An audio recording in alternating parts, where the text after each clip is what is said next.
Hey everybody, it's Miss Karis, and I have another video for you guys today.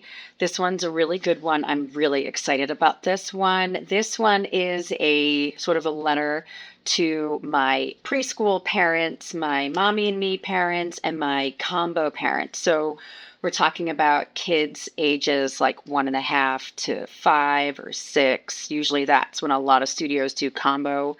It's around like ages 5, kindergarten age. So this is a whole bunch of tips and tricks for you guys to help you get started. And at the end of the video, if you make it all the way through, I will tell you what I think is the number one thing that you can do for your child at that age, especially my really young ones, like my 2 and 3 and 4-year-olds. Okay, so let's get started. Okay, these are not really in any particular order except for the last ones. Outfit. So most studios are going to require that you get your child some sort of a dance outfit. Maybe with the 1.5 to 3-year-olds, they might not. They might be a little bit more flexible. But a lot of places are going to want you to have some kind of, an outfit for your child. So my daughter is 5, and when she started dance at 3, I immediately started putting her in the tights and the leotard that they asked for. It's a bit odd for your child to wear this, and it takes some getting used to for them, like wearing tights and all that. It's tight and around their legs, and it feels weird, and a lot of the times it feels itchy. But it's something that they should start getting used to, is wearing costumes and wearing things that are not comfortable, and how to deal with not being comfortable, right? So these are just ballet tights. These are not convertible. These are footed tights. Actually, Eve prefers the ones that are footed, but there are some that are, is this one convertible? Yeah. So this one's convertible, which means that it's got the hole in the bottom, if you guys can see that, right? So these are kind of cool. I like these because she can pull this over her foot and just have it stop at the ankle, and then she can wear regular shoes and then, pull it over her feet. So yeah, tights. Generally, they want you to get pink. Sometimes they'll let you do whatever color you want, pink or black or maybe tan, but typically I would say for the little ones, it's usually pink. And you can get these really cheap, but there's dancewear stores that will probably, or even some dance studios might have a little store or a little, bit of merchandise in their store, but I always just go to Amazon for this, because with the little ones, you can usually get like a pack of 3, because they're going to rip them, right?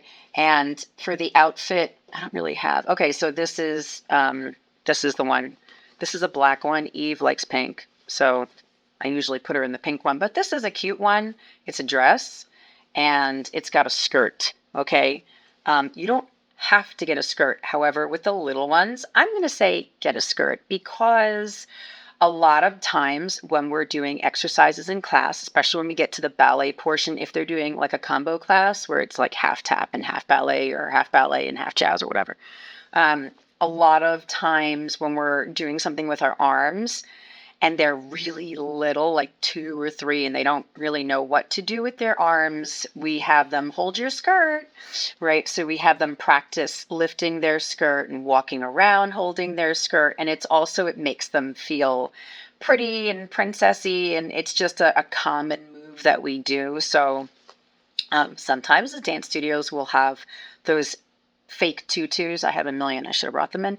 Those fake tutus, sometimes they'll have them on to, let the kids play with them, but sometimes they don't. And so I would get a little skirt. I just think it's fun, but you don't have to. You can get, this is a leotard that doesn't have anything, just a leotard. You can just do a leotard and tights. But get them used to wearing some sort of dance uniform. I wouldn't get anything too sparkly or, too crazy. This I bought for Eve just for fun. We do not wear this when we go to dance. This is actually more of something I think a gymnastics kid would wear, like when they, maybe when they go to practice. I don't know. But like, this is a bit much. I wouldn't really do this in class, because there's a lot going on. It's kind of busy. I think it's kind of distracting. And when you're at the age of like 2 or 3 and shiny things are really, really interesting, I think it's just going to be too distracting for kids. So this is really more of something that Eve would play in We get the more kind of solid stuff, although I will have to say her pink leotard has some sparkle on it. I did get her a little bit of sparkle, so I gave in a little bit. But definitely get them used to wearing some sort of an outfit. Hair, usually a ponytail or any way that you can pull it back, right, at that age, because sometimes we're just not in the mood to have our hair up. So pull the hair back any way you can. It's good for them to start understanding that they have to have their hair off their face. Of course, pick your battles, especially with the little ones. It's okay. Usually the teachers of young ones would understand that we're just having a hair day, right? There's all kinds of brushes. This is one of the brushes that I use for Eve. This is a new brush that I tried because it was getting a lot of hype as being like a brush that doesn't hurt when you pull through the hair. I don't know. It doesn't hurt as much, but I think it's just because the bristles are so wide. You know what I mean? I still have to go in and get the knots out. So, but it's good. It's good. And then I would use that. Sometimes I use conditioning spray just to get the knots out. And then brushes like this, these shorter bristles or something like this, I might use if it's like showtime and I want to smooth out her bun or her ponytail or something like that, maybe a little hairspray. But for class, just get them used to getting the hair brushed and getting it pulled back into, something. For buns, there's a lot of like bun makers and things that you can get. I never really got into that. I just get a hair tie, I pull it back, and then this is what I do for Eve is I pull it back into a ponytail, I braid it, I wrap it around, I get another hair tie or one or two more hair ties, wrap it around, and that's it. That's all I do. I don't get fancy with it, and I'm her teacher, so I'm fine with that. Other teachers might get more specific, but probably not at that age, okay? Should you do a bun every single time you go to class? I guess it's up to the studio's rules. If the studio doesn't have a rule about that, I would do a bun as often as you can. Maybe not every week if we're just not in the mood for it, but definitely do a bun sometimes because they need to get used to that. There's a lot of pulling, on the hair and twisting and this, and, that takes some time to get used to. Looking for a structured class. Okay, so you are looking at, a bunch of dance studios and where do you bring your kid and what's good and all that. A lot of places, this, whether you allow the parents to watch, you don't allow the parents to watch, it's tricky. It would be great if they could let you observe a class that you could see what's going on. Every teacher is different. And I don't want to, trash other teachers' methods because, hey, I'm not perfect myself, but the class should be structured in some way. You can get little ones to, follow the rules fairly well. If it's a little class, like 1.5 to 3-year-olds, that's a mommy and me usually. And that typically means the mom or dad, or I have had dads come in, or somebody, aunt, whoever comes in with the child, because at that age, when they're like 1.5, 2, they're not really able to follow. And they're probably going to be a little bit nervous. So they are going to be more clingy. And if the mom or the dad or somebody gets involved and is with them, it helps them get some movement and participation in the class. They're usually not ready to follow me. So it's me kind of talking more to the parents in that little class and getting you to help your child to do things. And then as the class goes along, the kid gets more comfortable with me. And then, they'll work with me more and not as much you.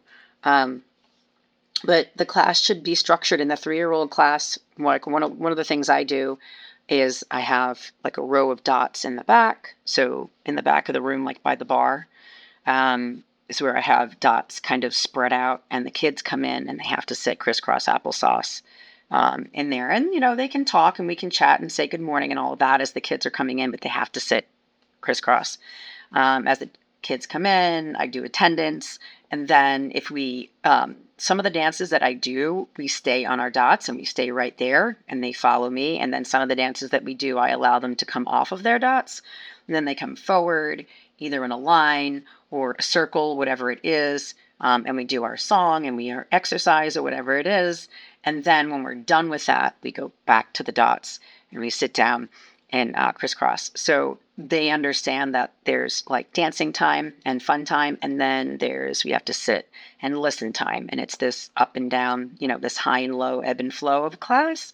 So it's not crazy, crazy dancing for the whole hour, because kids, can't be at this level the whole time. They need to learn how to bring themselves down a little bit. So anyway, a teacher can structure her class however he or she wants to. You don't have to do it my method. That was just an example. But look for a class that has some sort of structure. Listen. If you can't watch, listen to what's going on. Ask about the teacher. I don't want to say that if it's, a young teacher, it's definitely not good.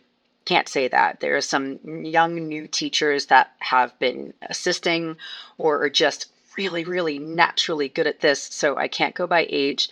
But babies are hard. Young ones are hard to teach, and it definitely takes, usually it takes some experience. So check out the teacher. Make sure that it's not a place that's just throwing, a 15-year-old in the room, because generally she's not going to be experienced enough to be able to really command a room, not just for 3-year-olds, but for anybody. You know what I mean? It doesn't really matter the age. So, look for a structured class. You can get a structured class with babies. It can happen. Absolutely. Shoes. Okay. So shoes for your kids. Typically with the little ones, right? You're going to be doing ballet shoes, and ballet shoes are not usually that expensive, especially for the young ones. But the problem is your kids are going to grow out of them, right? They're going to grow out of them really quickly. So like I would say buy a little bit bigger and let them grow into it, right? Because you're going to be buying shoes every couple of months. These are Eve's shoes. They need some TLC. These are leather shoes, which means that they are going to stretch a little bit. So when you're thinking about buying shoes for your child, if you're getting the leather kind, just know that they are going to stretch a little bit. So if you're buying shoes that are a little bit big, as she wears them, they might get even bigger. Okay. Now, shoes, of course, Eve pulled her strings out, but typically ballet shoes have strings in them, right? And so you pull them. So you can get shoes that are a little bit bigger, and then you pull the string and it tightens up right in here. It tightens all of this up around the foot, so it stays on the foot a little bit better. The only issue is if it's too baggy back here, sometimes it's uncomfortable. Little kids are tough, right? If you get canvas, there are canvas ballet shoes. That's a little bit different because those won't stretch and expand. So pretty much whatever, size you get, that's how they're going to be. So I don't really recommend that for the little ones, because at least with this, as their feet grow, the shoe will stretch a little bit. So you're not feeling like you're buying shoes all the time. Okay. Again, like Amazon, but you know what else? Target, Walmart. I mean, a lot of places sell these kinds of shoes. These aren't that bad to find. If your kids are doing any kind of tap in their dances, these are 2 of Eve's tap shoes. So this one, I have a rubber band around it because I was kind of bummed about this. Like the first time she wore them, the snap broke. So take a look at these really quick. So these are tap shoes, okay? Split sole tap shoes. And some of them for the little ones are probably not going to be split sole. That's fine. They need that arch support, okay? When they get a little bit older, a lot of the times it's split sole. But if you see a tap shoe and like the whole, that's fine. With the little ones, right, so you're going to have little easy slip-on tap shoes. Usually they don't make it difficult. Like this one has like a button, and this one has a button and stuff and a clip, and it's kind of difficult to put on. For the really little ones, like for 3-year-olds and stuff, typically it's not going to be like that. You might get a shoe that looks a little bit more like this, and it comes with already an elastic in there.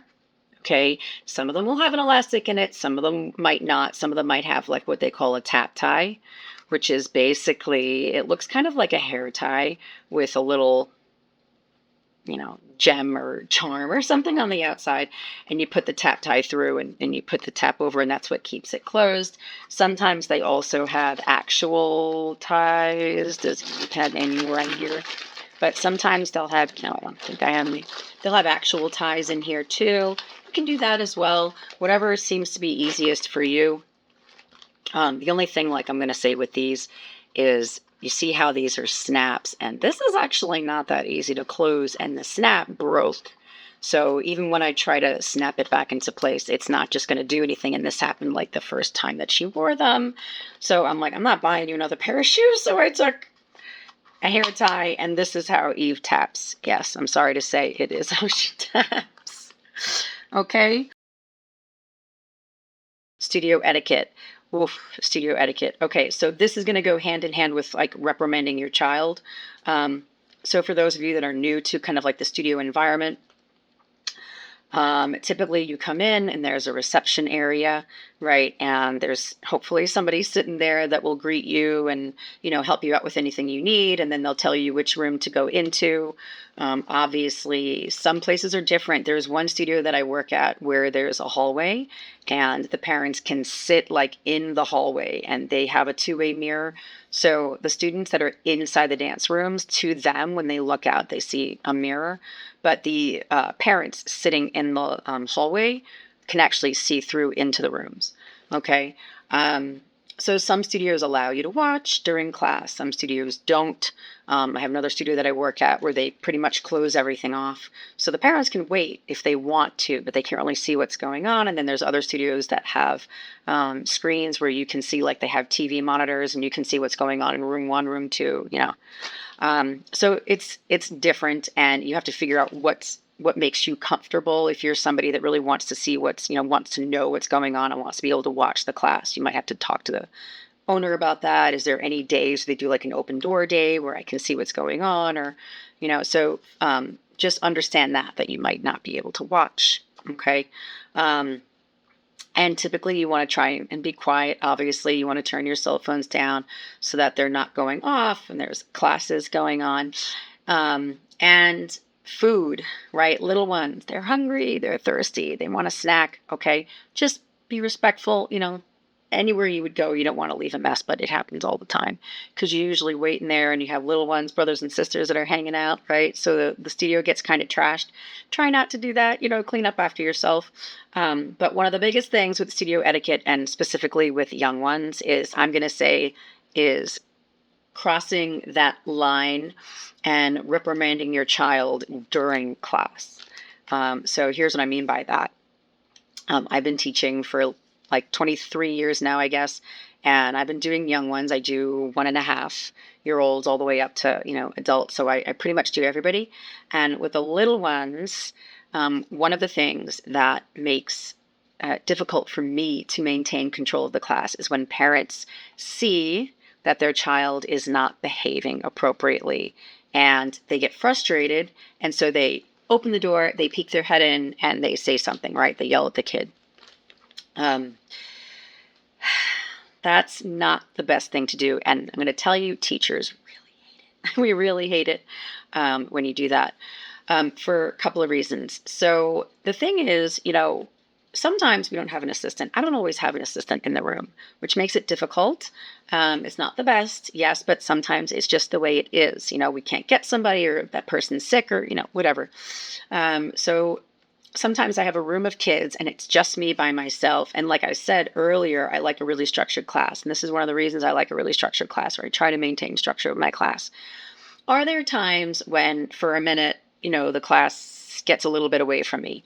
Of course, right? They go a little bit crazy. They get too excited. We've gone too high.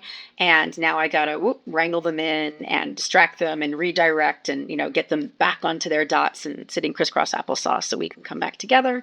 It happens, or yes, I know that Susie is over there and she's like spinning on her dot or doing something that she shouldn't be doing. I can't deal with that right now because I have another one that's, hitting her friend with her toy horse that we're going to use in the dance, so I have to, it's kind of like a triage thing. I have to kind of pick my battles and figure out which one I'm going to tackle first. So the one where the child is hitting the other one with the pony, I'm going to stop that one first, and then I'll get to Susie spinning. So, I'm aware of what's going on. I'm always looking around in the room. I'm listening to how the kids are talking to each other, whether I feel like they're getting aggravated with each other, whether they're getting whiny, are we getting tired, are we getting hungry? With a baby class or a young one class, it's like this all the time, until they've learned some self-control, right? Which is so hard to do. Um, so I see it, I just might not be able to get to it, right? And I'll get there, okay? And you have to trust that I am going to, take control of the class. I can't do perhaps what you would do with your child. It's your child. I can't discipline your child the way you would. I can't discipline your child the way I might discipline my child at home, right? I might, say something to her differently or speak in a different tone of voice or use different kinds of punishment um, because, we're at home and she's my kid, but obviously I can't do that. So the range of what I can do as a teacher to your child as a disciplinarian, it's a kind of a small range. But we have our ways, we have our tricks of getting control of the class. So please understand that we will get control of the class. And here's the thing, if you notice that week to week to week, it sounds, maybe you can't even see what's going on, but it just sounds crazy. Or maybe you can see it and it's like, oh my goodness, these kids are just running around and running around week after week after week. Okay, maybe I'm struggling. Maybe I need an assistant. Maybe we need to talk to the studio owner, whatever it is. But give me a chance, especially if it's the first couple of weeks, give me a chance to learn the room. And also when you come in and you're peeking your head through, when you're yelling at Susie, it's not reinforcing that she should listen to me. It's reinforcing that she should listen to you. You're the one that's making her be quiet, not me. So basically what you're telling her is, you're not listening to her. That's fine. I'm the one that you have to listen to. Yeah, I'm coming in. So now it's serious. Now, I mean it. This is real now because I'm coming in here and I'm yelling at you. No, it should be real and serious when the teacher says something to you. But you have to, give me a minute to figure out how to do this. So part of studio etiquette, don't open the door. Okay, if you don't like how I'm handling the class, see me after or before class, or email the studio and find out when I'm available or the studio is available, or call, whatever. Get in touch with me another way, but don't open the door. So costumes can be kind of tricky because it's another usually, weird thing that the kids have to put on. And there's so much going on for these little ones when they have to go on stage, and wearing a weird costume, that's a big deal. Now, typically, if you have a daughter in dance, okay, you're going to get a tutu, frou-frou, lacy, awesome thing. So yes, I am the dance teacher and I picked out my daughter's costume, and I picked this out because A, it was cute and went with the costume, and B, I know that parents love it. I know that moms want to see their little girl in a beautiful outfit. Who doesn't, right? So this is a typical costume that you would see for your kid. Okay, so we did Peter Pan, I Can Fly, and so the girls were Wendy. Okay, and so this is a costume that you would normally get. Now, if you guys can take a look at this thing kind of closely, you see that it is covered in sequins. If you're not familiar with sequins are very itchy. They're very uncomfortable. Now, it's on the outside of the costume, not the inside of the costume. But still, as the child is sitting there and she puts her arms across herself or on her lap or brushes up against herself, it feels itchy. It doesn't really feel great. The back is a clasp, right? And so this is, why do I have the hanger here?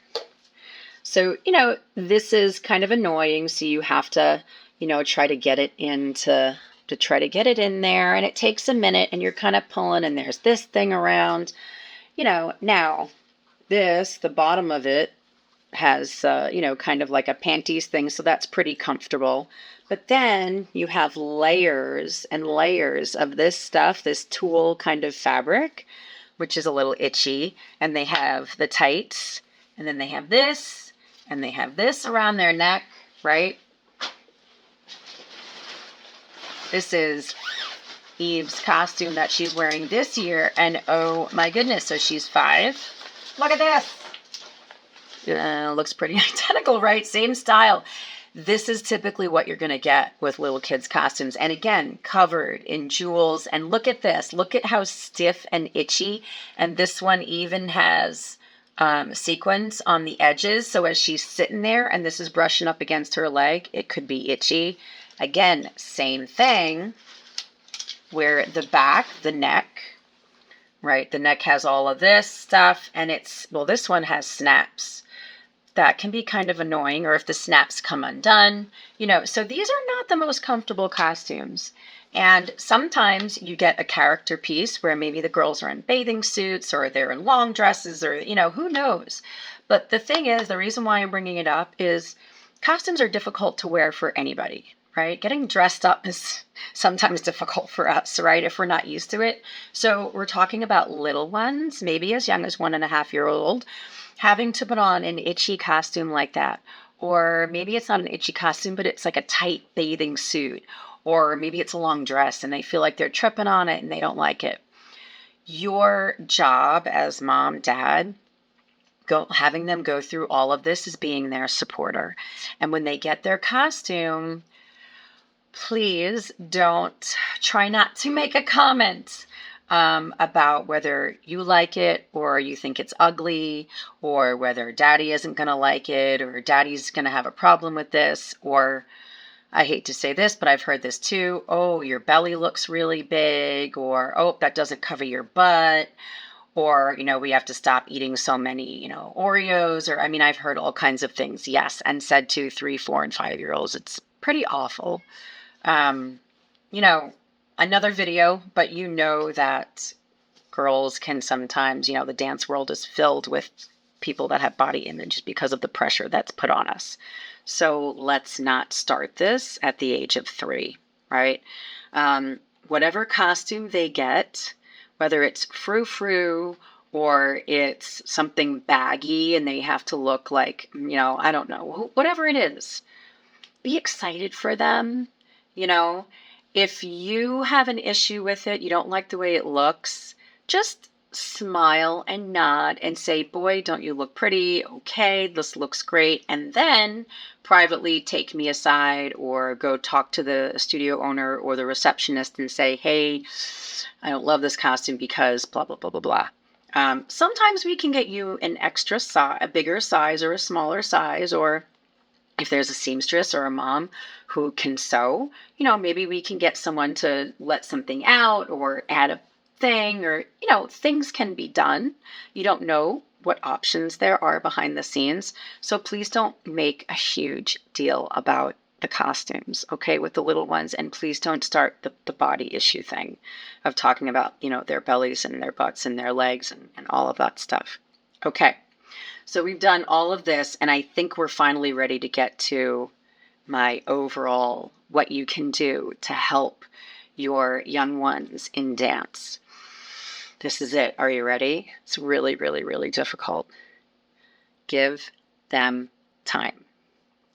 Give them time. This is really for not so much when they're 5, because a lot of the times they're in kindergarten or they've done preschool at this point. So they've got a little bit more maturity and some confidence. But I'm going to say more for like 1.5 to 3-year-olds, right? 4-year-olds.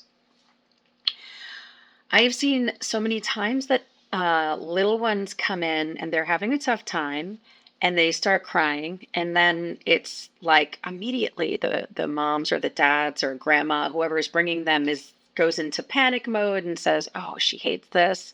This isn't going to work. We have to leave. We're done. And, they barely give them a shot, and I keep trying to say to them, oh, but give her time. This is scary. And I don't know if you all have really thought about what a little one goes through. No, I see this a lot all the time, but especially like after COVID, this was really happening a lot. Kids that were having problems being social, right? Because we were in lockdown. And, and then even after came out of lockdown, people weren't going out and about as much and everybody had masks on still and people were still doing 6 feet and all of that. So little teeny tiny ones that were coming into the dance studio, this was like shocking, right?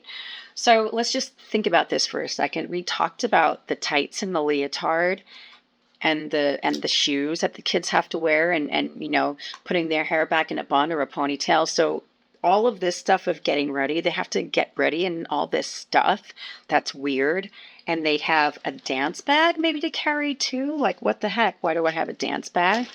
And they're going into this big room that has mirrors on, like, one of the entire walls is just mirrors. And then there's a ballet bar on one side, and the flooring is all wood, or maybe it's marley, which is kind of odd. What the heck is marley? It's sort of rubbery, right? What is this?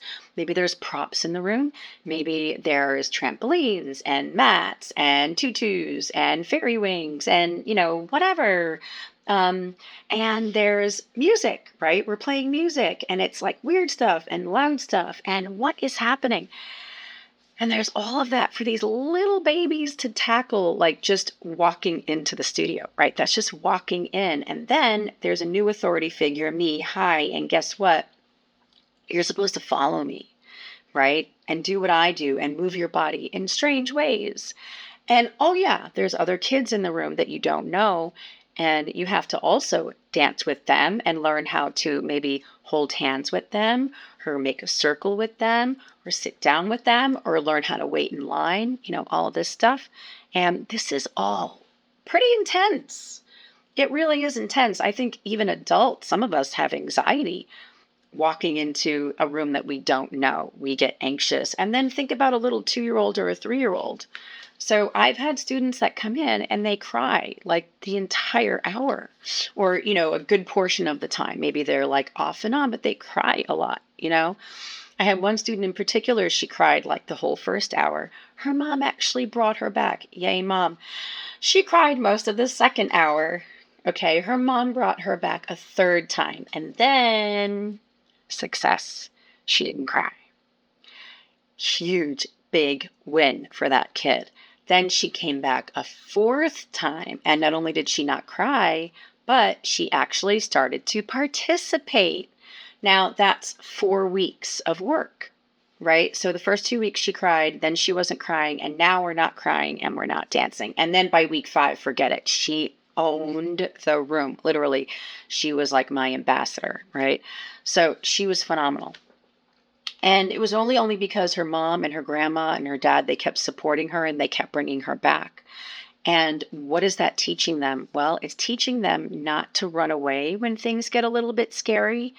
She was not in a dangerous situation. This is not survival fear. This isn't, I'm afraid of this because my life is in danger. We're not putting you in a bad situation. This is just an uncomfortable and strange situation, right? So when we're uncomfortable in something that we don't know, we don't want to teach our child that, you're uncomfortable and you're scared, we leave. We don't deal with that. No. That's how we grow and we do things, right? And we achieve things, right? So when you keep coming back, and that child gets a little bit better and a little bit better each week, you're teaching them how to overcome fear and how to overcome something that's difficult. And that support, that they will take with them for life. I mean, that's not even a dance thing. That's a life thing that you're teaching them. And giving them time to learn stuff, I'm asking them to listen to music and find the beat. Some kids can do that. Some kids can't. Some kids are more free with their bodies and they're more comfortable. Some kids aren't. I was a shy kid. I was a very shy kid. I was naturally good at dancing, but I was kind of shy. And, if my mom had said, she's being shy or something, that's it, I wouldn't be here today. She kept going and I loved it and I got more and more confident. But I was a shy kid and we just, we kept working on it. And here we are, So I think overall, support and giving your child time. I think that's the biggest thing. And I'm going to even say support is even bigger. Those parents that are involved, even if you can't watch every week, those parents that, ask questions, they try to come into the studio, a couple of minutes early to maybe snag a quick chat with me. Sometimes I can chat, with you for 2 seconds. I open my door and, parents come in if they want to talk to me. that's fine. Love that. Try to get involved. Ask me, hey, what did my kid learn today? Or how's my kid doing? Or anything. Ask your kid, what'd you learn today? And your kid says, I don't remember. That's okay. Let's put on, some music and try some dance moves. Who cares? Just be involved, be a support, give them time. Okay, and I think that about wraps it up. I'm going to do another video, and this talks about shows, what to bring when, you're having a show, and, what to bring for them to have backstage, to keep them comfortable. Okay, so look for that video coming up. Please like and subscribe so you can get notifications when that video comes out. And please let me know in the comments if you liked this video, if you want me to do videos on anything else, or if there was something in this video that I missed and you want me to touch on. All right, guys, well, thank you so much for making it to the end, and I will see you next time.